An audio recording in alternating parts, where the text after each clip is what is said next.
안녕하세요. 미덕 초보 승승입니다. 오늘 제가 리뷰할 뮤지컬은 렌트입니다. 저는 장지후, 정원영, 아이비, 민경아, 최재림, 김지휘 배우님들 캐스팅으로 보고 왔습니다. 저는 연극 환상동화 때 장지후 배우님의 매력에 빠진 적이 있어서 렌트도 지우 로저를 기대하고 갔던 게 사실이에요. 그 외에는 별로 기대할 게 없다고 생각했습니다. 뮤지컬을 보려고 예매까지 했다가 취소했을 정도로 정말 제 취향이 아니라고 생각했어요.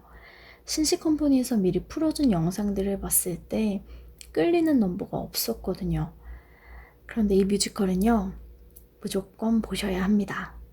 보기 전에 미리 지레짐작하고 기대하지 않았던 걸 후회하고 있습니다. 영상이 실제 무대를 담아내질 못하더라고요. 영상만 보고서 뮤지컬을 직접 안 봤으면 어땠을지 아직도 아찔합니다. 뮤지컬 렌트는 푸치니의 오페라 라보엠을 현대화한 락 뮤지컬입니다. 주인공들은 뉴욕 이스트 빌리지에 사는 가난한 예술가인데요. 로저는 작곡가지만 전 여자친구인 에이프릴이 자살한 이후로 음악을 만들지 못하고 있습니다. 로저의 룸메이트인 마크는 다큐 감독이죠. 미미는 클럽에서 댄서로 활동하고 있고요. 조에는 공연을 하는데 사회운동도 함께하고 있습니다. 콜린은 대학교에서 시간 강사로 일하고 있고 그의 연인 엔젤은 드럼을 칩니다. 방금 소개해드린 주인공 대부분이 공장을 개조한 아파트에서 살고 있습니다. 이들이 월세를 한 번도 낸 적이 없는 아파트는 전기가 끊기고 몹시 추운 곳이죠. 가난한 예술가들의 마지막 보금자리와도 같은 곳입니다. 이곳의 집주인은 로저와 마크, 콜린의 오래된 친구인 베니입니다. 부잣집 여자와 결혼한 베니는 친구들 사이에서 배신자로 낙인 찍혀 있는데요. 결국 친구들에게 집세를 내던지 집에서 나가던지 선택하라고 합니다. 이렇게 열악한 와중에도 주인공들은 창작을 하고 예술가들을 거리로 내쫓으려는 자본에 대항하고 사랑을 합니다. 삶이 아무리 힘들어도 오늘을 살아가고 사랑하자는 게 렌트의 주된 메시지입니다. 뮤지컬 렌트가 좋았던 건 공격적이지 않은 방식으로 사랑을 이야기하고 있기 때문이었어요. 이들은 베니에게 저항해 시위하지만 폭력을 행사하지는 않습니다. 그저 오늘을 살아갈 뿐이에요. 그럴 수밖에 없는 게요. 주인공들은 그 당시에 걸리면 죽는다고 알려져 있던 에이즈에 걸려 있었습니다. 그래서 내일보다는 오늘, 오늘보다는 지금 이 순간이 너무 소중한 거죠. 물론 오늘을 소중하게 여기는 방법은 각각 다릅니다. 로저는 미미에게 끌리지만 그녀를 밀어냅니다. 에이즈에 걸린 미미가 죽고 나면 미미 없는 삶을 견딜 자신이 없기 때문인데요. 미미는 그런 로저의 선택을 존중하고 로저를 보내줍니다. 조앤과 모리는 여전히 맞지 않는 성향 때문에 지지고 볶고 싸우지만 그래도 함께합니다. 서로가 없으면 안 된다는 걸 알기 때문이죠.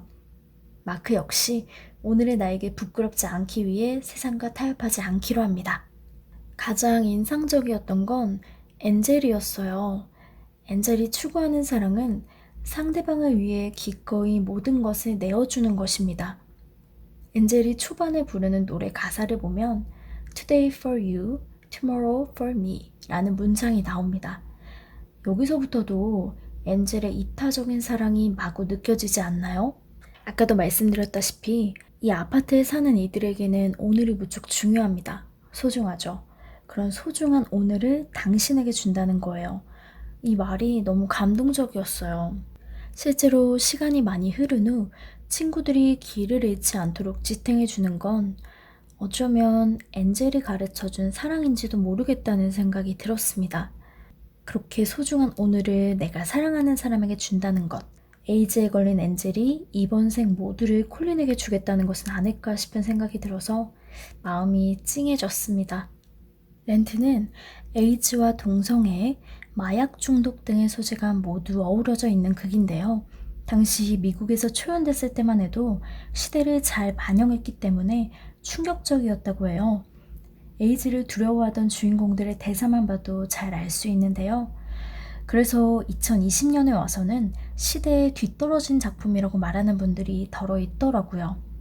하지만 아직도 에이즈는 불치병이고 여전히 누군가는 동성연애를 비난하고 있죠. 좀 더 다채로운 논의가 진행되고 있을 뿐 2020년에도 충분히 선명한 메시지를 전달할 수 있는 극이라고 생각됐습니다. 특히나 렌트가 사랑을 이야기하고 있기 때문에 더더욱이요. 또한 렌트는 한여름의 크리스마스 같은 뮤지컬입니다. 주인공들이 사는 아파트가 무대이기 때문에 철골로 된 난간, 계단 등이 무대를 채우고 있는데요. 주인공들이 함께 크리스마스를 보내기도 하고 파티를 열기도 해서 그런지 연말 느낌이 물씬 나요. 송스루 뮤지컬답게 극의 전체를 모두 넘버가 채우고 있는데요. 넘버마다 주인공들이 정해져 있는 게 아니라 모두가 함께 어우러져서 노래를 부릅니다. 앙상블 배우님들도 굉장히 돋보이더라고요. 보통 다른 대극장 뮤지컬과는 다르게 앙상블 배우님 한 분 한 분의 역할이 있어요. 주연 배우들의 들러리로 소모되는 게 아니라서 너무 좋더라고요. 넘버 하나하나가 이렇게 풍성한 이야기들을 담고 있는데요. 그러다 보니 뮤지컬의 처음부터 끝까지 꽉 채워져 있다는 느낌을 받았습니다. 보는 내내 풍성한 종합 선물 세트를 받는 것 같았어요. 다채롭다는 생각이 드는 뮤지컬입니다. 배우님들 얘기를 안 하고 갈 수가 없죠. 제가 초반에 장지우 배우님의 로저를 너무 기대했다고 말씀드렸는데요.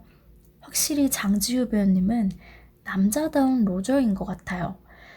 제가 원래 여자답다, 남자답다 이런 말 잘 안 쓰려고 하는데요. 장지우 배우님은 어쩔 수가 없어요. 그냥 테스토스테론이 사람으로 만들어진 분인 것처럼 너무 남자답고 멋있습니다. 처음에 로저가 민소매 입고 등장하는 순간 게임 끝난 거예요. 하지만 장지우 배우님을 제외하고 그냥 로저라는 인물 자체만 놓고 보면 생각보다 너무 매력이 없어요. 전 여자친구를 잃은 슬픔에 운둔하게 된 건 이해를 하더라도 사랑하는 미미를 밀어내는 모습이나 질투심을 컨트롤하지 못해 사랑하는 여자에게 상처만 주는 모습은요. 굉장히 찌질하고 답답합니다. 제가 미미였으면 로저 명치 때렸을 거예요. 또 뮤지컬 렌트를 두근거리는 종합 선물 세트로 만들어주는 커플이 있는데요. 바로 엔젤, 콜린 커플입니다. 이 두 사람은 로저, 미미 커플과 다르게 한 번도 싸우지 않고 사랑만 합니다. 때로는 다른 커플들이 싸울 때마저 중재에 나설 정도로 평화로운 커플이에요. 그래서 안심이 된다고 할까요? 특히 엔젤이 크리스마스를 겨냥한 트리처럼 생긴 옷을 입고 등장하는 장면이 있는데요. 굉장히 사랑스럽습니다. 옷에서 조명이 반짝반짝거리고 노래를 부르는데 흥겹거든요. 아마 렌트를 보러 가시면 엔젤을 사랑하실 수밖에 없을 거예요. 콜린처럼. 하지만 제가 가장 사랑에 빠져버린 사람은 로저도 미미도 엔젤도 아닌 모린입니다. 모린 역을 맡으신 민경화 배우님께 입덕해버렸어요. 사실 모린의 등장이 빠른 편은 아닙니다. 1막이 시작하고 한참 뒤에 등장하거든요. 그런데 등장하자마자 무대를 씹어먹어버립니다. 무대 장악력과 존재감이 압도적이에요. 모린이 공연을 시작하고 소가 젖을 짜는 것이 금지된 세상에 관해서 이야기하는데요. 소의 젖을 짜는 당연한 것이 금지된 세상은 예술가들을 길거리로 내쫓으려는 부조리한 세상을 고발하는 것이기도 해요. 이러한 공연을 꽤 긴 시간 이어가면서 오롯이 모린 혼자서만 말을 하는데 이때 관객을 집중시키는 힘이 어마어마합니다. 게다가 모린의 공연 내용도 너무 재밌어서 홀린 듯이 듣게 되더라고요. 저는 모린 때문에 렌트를 재관람하고 싶다는 생각이 들 정도였어요. 아마 보고 오시면 엔젤뿐 아니라 모린의 매력에도 푹 빠지시게 될 거예요. 그리고 모린 역할을 맡으신 민경아 배우님이 굉장히 능청스럽게 연기를 잘하세요. 19금 가득한 몸짓과 야설스러운 말들을 천연덕스럽게 하시는데 매력이 넘치더라고요. 그렇게 매력이 넘치니 조인이 모린을 떠나지 못한 거 아닐까 싶더라고요. 특히 모린 역할은 그동안 조금 센 듯한 인상의 배우님들이 맡아오셨대요.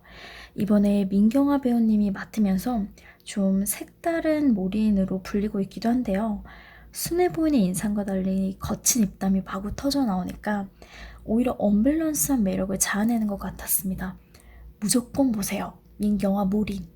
렌트는 디큐브 아트센터에서 보실 수 있는데요. 무대가 생각보다 높아요. 그래서 1에서 3열은 정말로 추천하지 않습니다. 어떤 특정 배우님을 좋아해서 무조건 가까이에서 봐야겠다 싶은 게 아니라면 그래도 5열 이후로 가는 게 무대를 관람하기엔 좋을 것 같아요. 또 오케스트라 연주하시는 분들이 특이하게도 무대 위에 올라와 있어요. 그래서 무대 사용 범위가 생각보다 좁고 2층도 많이 활용되지 않는 편이라서요. 저는 5열에서 8열 정도 중불이 가장 적당할 듯 싶더라고요. 저는 1층 8열 중불에서 봤는데 너무 만족스러웠습니다. 좌석도 지그재그로 되어 있어서요. 시야방해도 거의 없었어요. 하지만 다른 곳에서 방해가 있었으니 음향이 정말 너무 심하더라고요. 배우님들의 대사가 안 들릴 정도로 음향이 정말 좀 열악했는데요. 그게 좀 많이 아쉬웠습니다. 네, 뮤지컬 렌트 리뷰는 여기까지입니다. 보통 저는 재밌게 본 극은 꼭 프로그램북을 사곤 하는데요.